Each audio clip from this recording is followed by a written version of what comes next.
अच्छा तो हमारे हिस्से का दो, हमें हमारे हिस्से का हमको दो। बोले हुजूर उसने तो ये कहा था कि आपके लिए भेज दिया है। किसने भेज दिया है? किसने भेज दिया है? हुजूर उसी ने कहा था कि आपके लिए भेज दिया है। नानक साहब ने कहा कोई पानी तक लेकर आया नहीं, उसी ने भेज दिया है। तुम बिना हमको भोजन कराए भोजन नहीं करते थे, उसी ने भेज दिया है, उस पर तुमने विश्वास कर लिया। माया के देश में मायाधारियों पर विश्वास कर लिया और गुरु को बिना आहार कराए ही आपने आहार ले लिया। पैर पकड़ लिए हुजूर, हमसे गलती हो गई, गलती हो गई हमसे, कोई बात नहीं।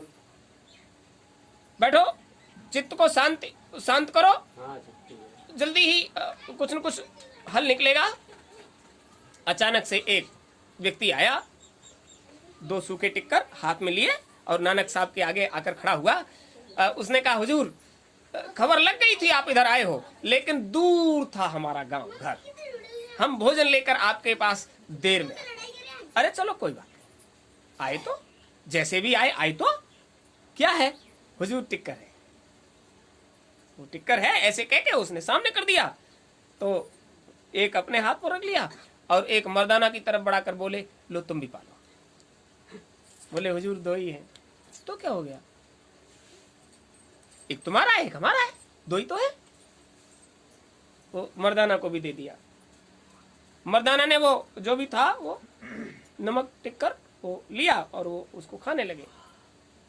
तो नानक साहब ने कहा अब वो महलों वाला व्यंजन तो नहीं है, आपको क्या स्वाद लगेगा इसमें? तुमने कल 36 प्रकार के व्यंजन को आहार किया है और ये महात्माओं का भोजन भोग, ये सूखा टिक्कर तुमको कैसा लग रहा है? बोले हुजूर आपके स्पर्श के बाद इसमें जो स्वाद है वो उसमें बिल्कुल भी आपका स्पर्श हो गया। अब ये प्रसाद है, इससे ज्यादा स्वादिष्ट कोई भोजन हो ही नहीं सकता। जो लेकर आए थे उन्होंने ये कहा मर्दाना भैया हमने सुना कल तुम इस बस्ती में चले गए थे, लेकिन तुम वापस कैसे आ गए? आज तक इस बस्ती से कोई वापस नहीं आ पाया है। बोले हुजूर भैया हमको बताओ इसमें क्या खास बात है?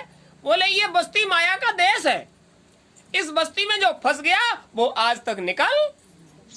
बोले हुजूर हम भी फंस गए थे और निकल नहीं पाए थे, वो गुरु महाराज को हम रात भर याद करते रहे, मालिक की दया हुई और वो हमें वापस ले आए। अरे बड़ी अच्छी बात है। सामने हाथ जोड़कर क्या बोले हुजूर आपने मर्दाना पर इतनी बड़ी दया कर दी, तो आपका यहां आने का कोई उद्देश्य और ही होगा। हुजूर अगर हमारे टिक्करों से आप प्रसन्न हो गए हो तो ऐसा करिए, इस दुष्ट माया ने यहां जाने कितने जीवों को बंदी बना के रखा है, आपकी दया हो जाए तो ये सब बंदी निवृत्त होकर निजधाम पहुंच सकते हैं। बोले इसीलिए तो आए। महात्माओं का कहीं जाना, महात्माओं का समागम होना किसी न किसी उद्देश्य को लेकर होता है, इसीलिए तो आए हैं। आप बैठो विश्राम करो। और यह कहकर नानक साहब ने फिर से ध्यान अवस्था में अपने आप को ले गए, वो बैठ गए। इधर वो माया की महारानी मन में विचार कर रही थी, आज तक संसार में ऐसा कोई जादूगर नहीं निकला जो हमारी पहुंच के बाहर किसी काम को कर सके। और जब से वो महात्मा हमारे सामने आया है, हमें लगता है कि हमें उसकी शरण में चले जाना, महात्मा के दर्शन का लाभ देगा, हमें लगता है उसकी शरण में चले जाना चाहिए। ये सोचकर वो मोतियों से थाल भरकर और नानक साहब के सामने पहुंचा। तो उसने कहा हुजूर पूरे जीवन में आज पहली बार ऐसा वाकया हुआ कि हम अपनी मर्जी से कुछ भी नहीं कर सके और आप बिना कुछ किए अपने जीव को वापस ले आए। इसका मतलब आप समर्थ हो और हम असमर्थ हैं, तो हम आपकी सेवा में उपस्थित हैं। हुजूर ये पहली भेंट स्वीकार करो। नानक साहब के आगे मोतियों का थाल किया तो नानक साहब ने कहा अब बेटा ये तुम्हारी पाप और अधर्म की कमाई है और महात्मा को मोतियों से क्या लेना देना। ये पाप और अधर्म की कमाई है, महात्मा को मोतियों से कोई लेना देना नहीं। इसलिए इसको तुम वापस ले जाओ, घबराइएगा नहीं, इसको वापस ले जाओ, कोई दिक्कत नहीं है। तुम जब महात्मा की शरण में आ ही गए हो तो तुम भी हमारी हो गई, बेटी ये तुम्हारा है, इसको तुम जैसे चाहो वैसे भोगो। तो हुजूर फिर आप कैसे स्वीकार करोगे हमें? तो क्या बोले, बिटिया वो सारा वैभव मन से निकाल दो। माया से कहा उस सारे वैभव को मन से निकाल दो, खून पसीने मेहनत और ईमानदारी की कमाई से 2 टिक कर ले आना, बस भाई हमारे। महल को त्याग दिया,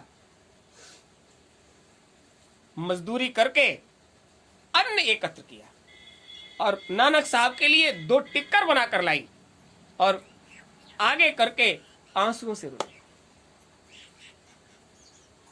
क्या बोले, घबराइएगा, हम तो सिर्फ तुम्हारे लिए ही आए हैं। हमने तुम्हारे लिए इन बेचारे मर्दाना को 3 दिन भूखा रखा, तुम्हारे लिए। ओ मर्दाना भूखे रहे तब तुम्हारे पास पहुंचे। ये जो कुछ हुआ है वो सब हमारी मौज मर्जी से हुआ है। बेटा आ जाइए। तो आप समझ लीजिए, हम आप सब, मिश्रा जी वो भोपाल नहीं माया का देश है।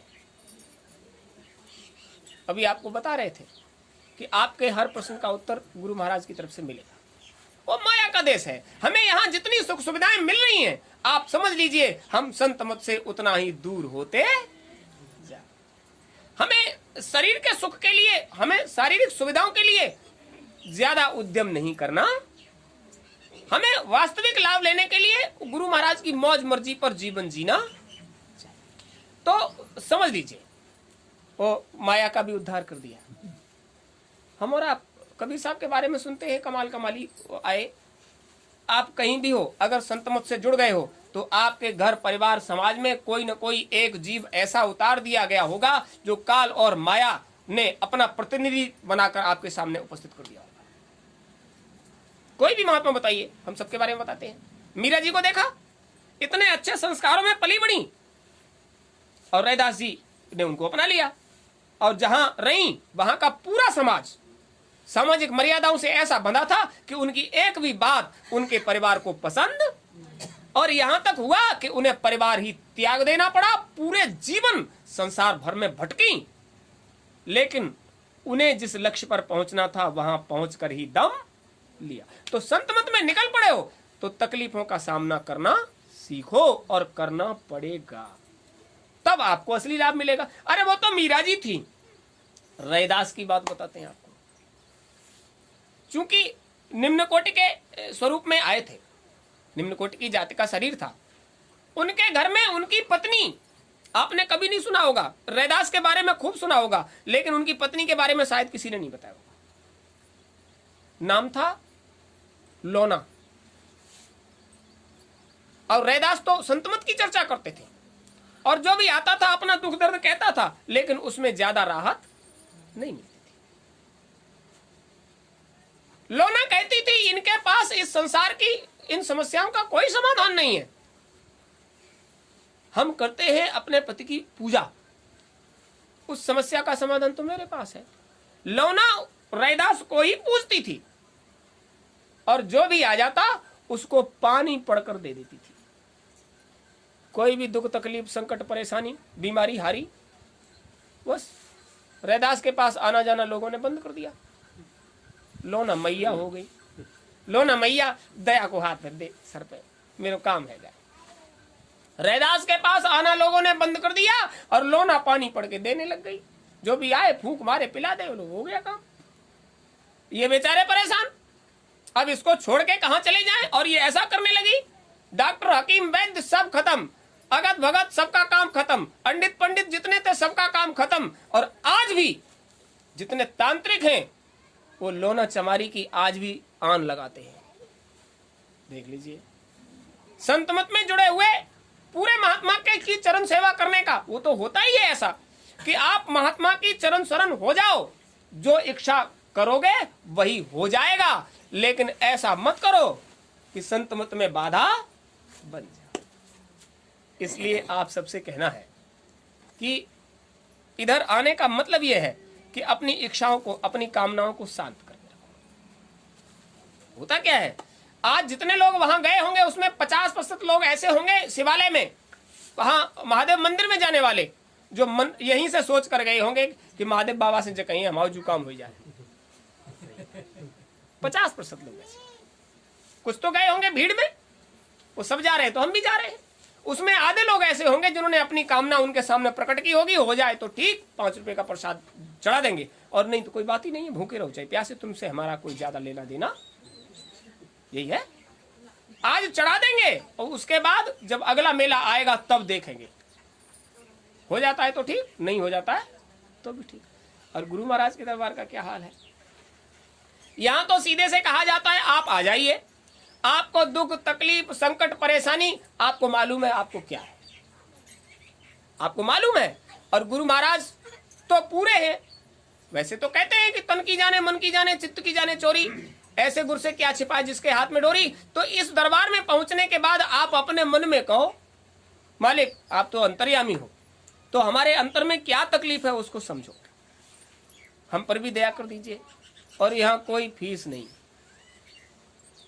यहाँ टिकट नहीं लगता है, इस दरबार में कोई फीस जमा नहीं होती है। यहाँ एक ही चीज आपसे ली जाती है और आप उसको समर्पित नहीं करोगे तो तुम्हें लाभ मिलने वाला नहीं। जब भी बड़ा कार्यक्रम होता है यहाँ तो ये कहा जाता है कि आप अपने अंतर में जो कुछ हो वो सब समझते हो कि आप क्या हो, भले हो बुरे हो अच्छे हो खराब हो क्या हो वो तुम समझते हो। तो इस दरबार में पहुंचने के बाद अपने जीवन की एक वो बुराई जो सबसे छोटी है, बड़ी नहीं, बड़ी को तो एकदम त्याग नहीं सकते, सबसे छोटी बुराई को गुरु महाराज के आगे समर्पित कर दो, हुजूर हम में ये बुराई है और हमसे छूटती नहीं, लेकिन आज हम संकल्प लेते हैं इस बुराई को फिर दोबारा जीवन में धारण नहीं करेंगे, हमारी इस कामना को पूरा कर दीजिए। अब दो लाभ हो गए, एक तो अंतर से बुराई निकल गई और दूसरी कामना सिद्ध हो गई। लेकिन ये मामला, ये त्याग का मामला खाने की धारा है, कह देना एक अलग बात है, तन मन धन सब तेरा और तेरा तुझको अर्पण क्या लागे, कह तो दिया, मुंह से कह दिया ना, अंतःकरण में 1% भी ये भाव आपके आया ही, मुंह से कह दिया, तन भी तेरा मन भी तेरा और धन भी तेरा। अभी हमारे नेताजी थे, वो कह रहे थे तुम्हारे यहाँ कई कार्यक्रम करवा के आए हमने वहां एक खास बात देखी, वैसे तो अकेले अकेले जाते हैं, लेकिन जिस दिन कार्यक्रम हो तो छोटे से बड़े तक सबको घेर के ले जाते हैं, सब खाते हैं और बांध के लाते हैं। तो हमने कहा नेताजी आपकी इस चीज पर दृष्टि कैसे चली गई कि सब जाते हैं खाते हैं बांध के ले आते हैं। अरे गुरु महाराज क्या कुछ कहीं अलग से लाते हैं, जिस तरह की प्रकृति प्रवृत्ति होगी भाव विचार भी वैसे ही बनेंगे।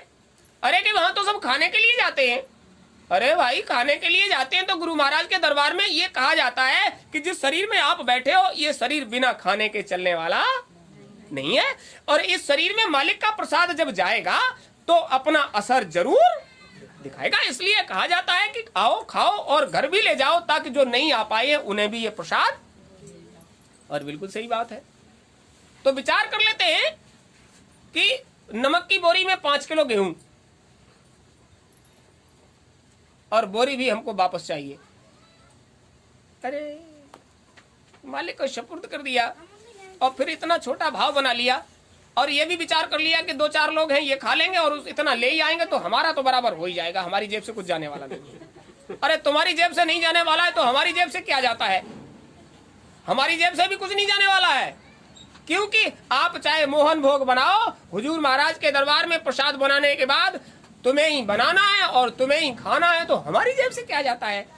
कोई भी बता के दे, आज तक हमने पलट कर ये देखा हो कि तुम क्या कर रहे, हमें क्या लेना देना, व्यवस्था तो तुम्हारी है, हमारा उसमें क्या है। हाँ हुजूर महाराज ने सेवादार बना दिया है तो जिस चीज की कमी हो वो आप बताइए, उसकी पूर्ति मालिक की तरफ से हो जाएगी। तो बड़ी बात ये विचार किया करो कि हम उधर जाते हैं तो उधर का कर्म कर्जा हम पर चढ़ना नहीं चाहिए। कर्म कर्जे का मामला है। कर्ज का मामला ये है कि वो उस पर ब्याज लगता है। कर्ज तभी तो है जब उसका ब्याज जुड़ता है। अब ब्याज नहीं जुड़ता है तो कर्ज क्या है? वो तो व्यावहारिक जीवन का लेना देना है। ब्याज की वजह से कर्ज हमेशा खटकता हमने ले रखा है और उस पर ब्याज बढ़ रहा है।